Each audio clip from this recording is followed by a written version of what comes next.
গাইবান্ধা সদর উপজেলার কয়ারপাড়া সরকারি প্রাথমিক বিদ্যালয় আজ শুধু একটি শিক্ষা প্রতিষ্ঠান নয়, এটি এক ত্যাগ, সংগ্রাম ও সাফল্যের জীবন্ত ইতিহাস। এই ইতিহাসের কেন্দ্রে রয়েছেন একজন নিরলস সাধক, সাবেক প্রধান শিক্ষক মোসাম্মদ আঞ্জু মনোয়ারা বেগম। ১৯৯৪ সাল। অবকাঠামো বলতে ছিল একটি ছোট্ট কুঁড়ে ঘর। নেই পর্যাপ্ত সুযোগ সুবিধা, নেই আর্থিক নিশ্চয়তা। ঠিক সেই সময়ই শিক্ষকতা পেশায় যোগ দেন আঞ্জু মনোয়ারা বেগম। ১৯৯৪ সালে মার্চের ২ তারিখ আমি প্রধান শিক্ষক পদে এখানে জয়েন করি।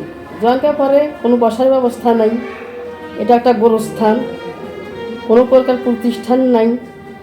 অনেক কষ্ট আমার শ্বশুরের বাসায় একটা চাতাল, ওই চাতালে বাচ্চাদের নিয়ে লেখাপড়া শিখেই। ২ চালা বিশিষ্ট একটা ছোট্ট একটা ঘর হয়, ওখানে 4টে রুম। বাচ্চা যখন 5 মাস বয়সে 7 বার শিশু ডেলিভারি হয়, তখন আমি বেতনের দিক তাকাতে পারিনি। কি বেতন, 500 টাকা হারে চিঠিও পেয়েছি, কিন্তু ভাবি নেই যে এটাতে আমার কেমন করে জীবন চলবে। কিন্তু সীমাবদ্ধতা তাকে থামাতে পারেননি। শিক্ষার্থীদের নিজের সন্তানের মতো আগলে রেখে অক্লান্ত পরিশ্রম আর অদম্য মনোবল নিয়ে শুরু করেন এক আলোকযাত্রা। তার নেতৃত্বে এবং সহকর্মী শিক্ষকদের নিরলস প্রচেষ্টায় ধীরে ধীরে গড়ে ওঠে বিদ্যালয়ের প্রাতিষ্ঠানিক কাঠামো। অনেক কষ্টে গাছের ডাল, ইটের টুকরা করে ওখানে বসার ব্যবস্থা করা হয়। বাচ্চাদের আমাদের অনেক সময় পায়খানা করছেন, পরিষ্কার করে দিতে হয়েছে, নাক পরিষ্কার দিতে হয়েছে, নাক পরিষ্কার করে দেওয়া হয়েছে, মাথায় সেট দিছি, শার্টের বোতাম লাগিয়ে দিছি। ৬৫০ জন শিক্ষার্থী নিয়ে শুরু হওয়া পথ চলা পরিণত হয় এলাকার মানুষের আস্থার প্রতীকে। দীর্ঘ ১৯ বছরের ত্যাগ ও শ্রমের স্বীকৃতি হিসেবে ২০১৩ সালে বিদ্যালয়টি পায় সরকারি মর্যাদা। তার আগে পর্যন্ত তেমন কোনো সুযোগ সুবিধা না থাকলেও অত্যন্ত সামান্য বেতনে তিনি কাজ করেছেন, শুধু একটি স্বপ্ন বুকে নিয়ে প্রতিষ্ঠানটিকে দাঁড় করানোর জন্য। ১৯ বছর অনেক কষ্টে নেতৃত্ব করছি। ১৯ বছর গতার পর ২০১৩ সালে স্কুলটা সরকারি হয়। এখানে কোনো প্রকার সুযোগ সুবিধা ছিল না। সরকারি হওয়ার পর সামান্য বেতনে আসি। আমার যে 2টি বাচ্চা, আমি ম্যাটারনিটি লিভও নেই প্রতিষ্ঠানের মহাপত প্রতিষ্ঠানের স্বার্থে, যেখানে একটা কিছু দাঁড়াবো। ২০১৫ সালের ভয়াবহ বন্যা যেন সেই স্বপ্নকে ধ্বংস করে দিতে চেয়েছিল। স্কুল ভবন প্রায় নিশ্চিহ্ন হয়ে যায়, কিন্তু ভেঙে পড়েননি এই সংগ্রামী শিক্ষক। হাল ছেড়ে না দিয়ে উপজেলা শিক্ষা অফিসে দাঁড়ে দাঁড়ে ঘুরে প্রায় নাছোড়বান্দা প্রচেষ্টায় ২০১৬-১৭ অর্থ বছরে বিদ্যালয় ভবন নির্মাণের জন্য ১ কোটি টাকার সরকারি বরাদ্দ আদায় করে আনেন। ২০১৫ সালে ওই স্কুলটা ছিন্ন বিচ্ছিন্ন হয়ে গেল বন্যার পানিতে।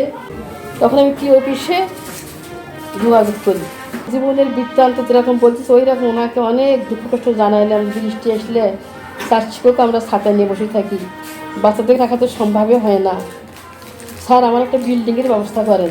১৬-১৭ অর্থ বছরে আমার বিদ্যালয়ে ১ কোটি টাকার কাজ আসে, 4তলা কনস্ট্রাকশনের। 17 সালে আমাদের স্কুলের কাজ সম্পূর্ণ হইলেন।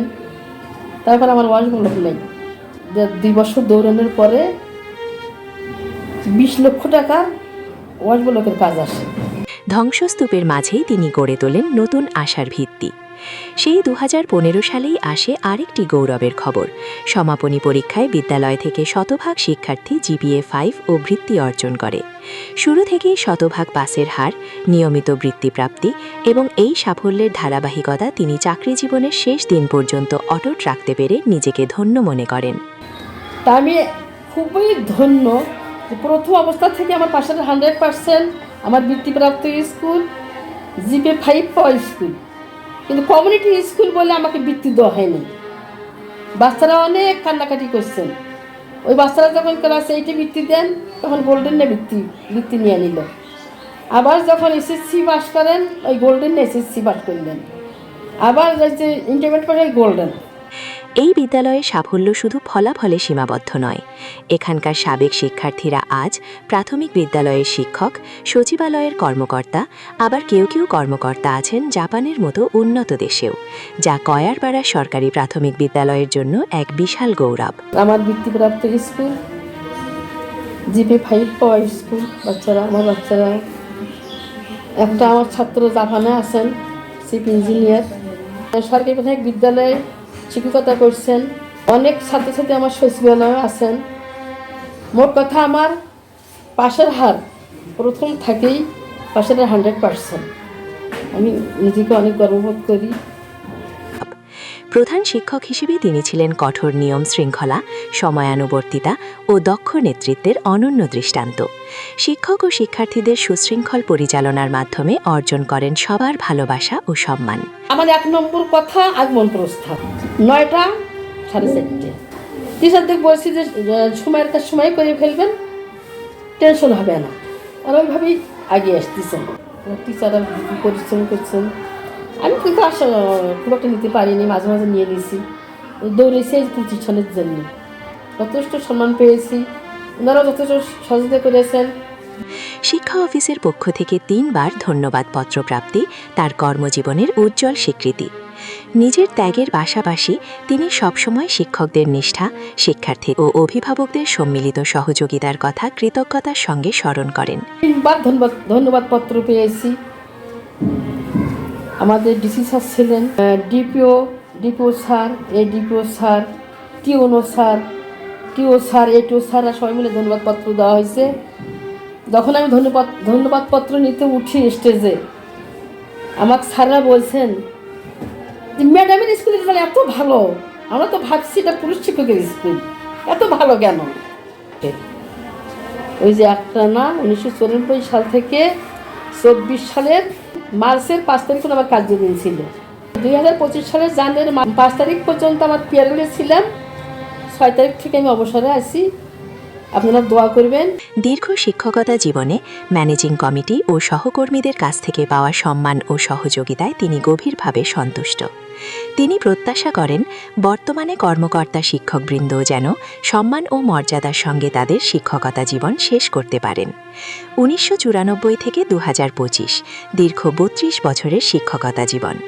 শিক্ষক, শিক্ষার্থী ও অভিভাবকদের অকৃত্রিম ভালোবাসা আর শ্রদ্ধা নিয়ে বিদায় নিয়ে তিনি গর্বের সঙ্গে বলেন, একজন শিক্ষকের জীবনে এর চেয়ে বড় প্রাপ্তি আর কিছু হতে পারে না। আমার শিক্ষকদের কার্যক্রম খুবই ভালো, আমি সন্তুষ্ট। আমার ম্যানেজিং কমিটির সদস্যরা খুবই ভালো ছিলেন। আমার শিক্ষকেরা খুবই ভালো ছিলেন। অনুমোদিত শিক্ষক 4জনই, এই 3জন আমাকে যথেষ্ট সহযোগিতা করেছেন। আমি ওর জন্য দোয়া করি। আল্লাহরা ওনার জন্য ভবিষ্যৎ, আমি যেমন সুস্থ অবস্থায় চাকরি পুরো 32 বছর কাটাতে পারছি, ওনারাও যেন আল্লাহ খায়ের দান করে ওনারা ভালো থাকেন, চাকরির জন্য শেষ করে সুসম্মানে বের হতে পারেন। মোসাম্মদ আঞ্জু মনোয়ারা বেগম কয়ারপাড়া সরকারি প্রাথমিক বিদ্যালয়ের ইতিহাসে চিরদিন থাকবেন আলো চালানো এক নীরব বিপ্লবী নাম হয়ে। বস্তুনিষ্ঠ সংবাদে জিটিভি গাইবান্ধা, সত্যের পথে মোড়া।